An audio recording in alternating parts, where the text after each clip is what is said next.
The CRTC wants to know how radio, TV, and digital platforms in Canada can best meet the needs of Indigenous viewers, listeners, and content creators. Join the conversation today at crtc.gc.ca/indigenous-broadcasting. A message from the Government of Canada. Le CRTC veut savoir comment la radio, la télévision et les plateformes numériques au Canada peuvent mieux répondre aux besoins des spectateurs, auditeurs et créateurs de contenu autochtones. Joignez-vous à la conversation aujourd'hui au crtc.gc.ca/radiodiffusion-union autochtone. Un message du gouvernement du Canada. I'm Rick Harp. This is your APTN News Brief for Thursday, June 6th. We begin once again with our ongoing coverage of the Jeremy Skibicki trial. The admitted killer of 4 women, Rebecca Contois, Morgan Harris, Marcedes Myran, and the as-yet unidentified Buffalo woman.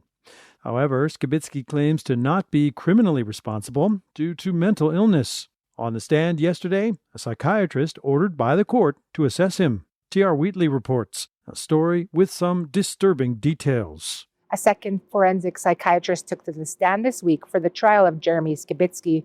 This doctor told the court that the self-confessed killer does not have schizophrenia, nor has he ever been diagnosed in his lifetime with a major mental illness. Dr. Gary Shamowitz of Hamilton, Ontario said Skibicki had fabrications of a mental disorder and was very nuanced, even calling him intelligent. He told court those kind of actions, quote, speaks loudly to his state of mind, unquote. Shamowitz's diagnosis contradicts that of defense psychiatrist Dr. Sahom Dawes. Dawes said Skibicki is schizophrenic and has been since 2019.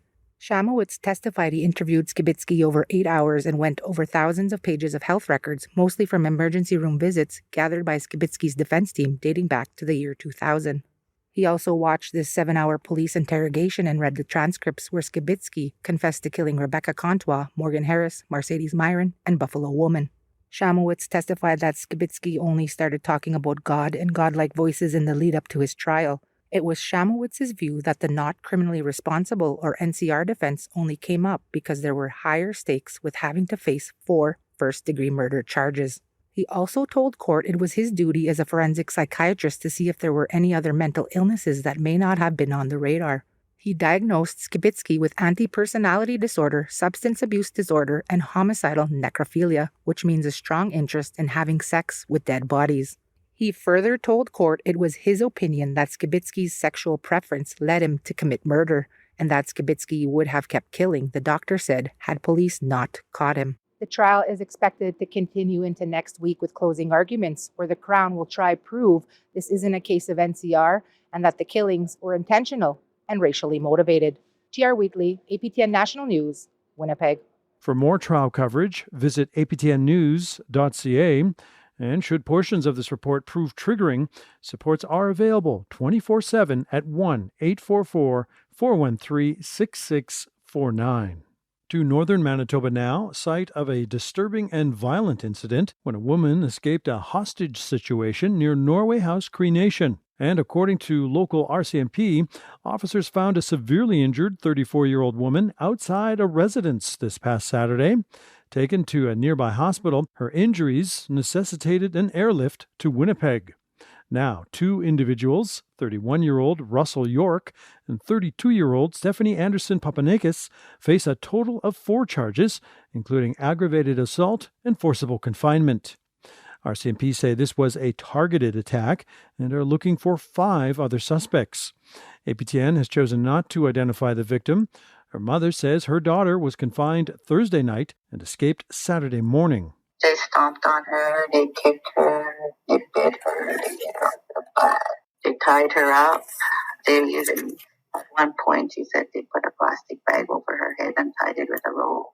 And then for some reason, they left her that morning and she found an opportunity. One of the ties wasn't tied on right. She found out to get free from that one. And she crawled to the kitchen, and because she had visited that house before, right, she knew where the stuff was. So she found a scissor and she tried to untie her feet, but it didn't want to work right away, she said. So she crawled out of the house, and then she was able to crawl, or I don't know what she did, to the next house next door.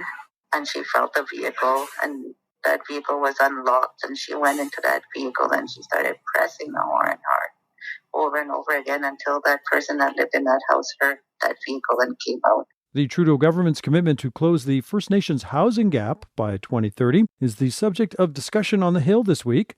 Earlier this year, Canada's Auditor General released a report suggesting that gap by and large remains. Now, a House of Commons committee is looking at ways it might be closed.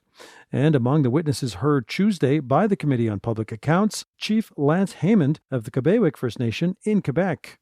Part of an organization that leverages private capital from First Nations financial institutions to build homes on reserve, Haymond says alternatives to insufficient federal efforts must be explored. Home ownership, it's not for every First Nation, but it absolutely has to be part of the equation going forward.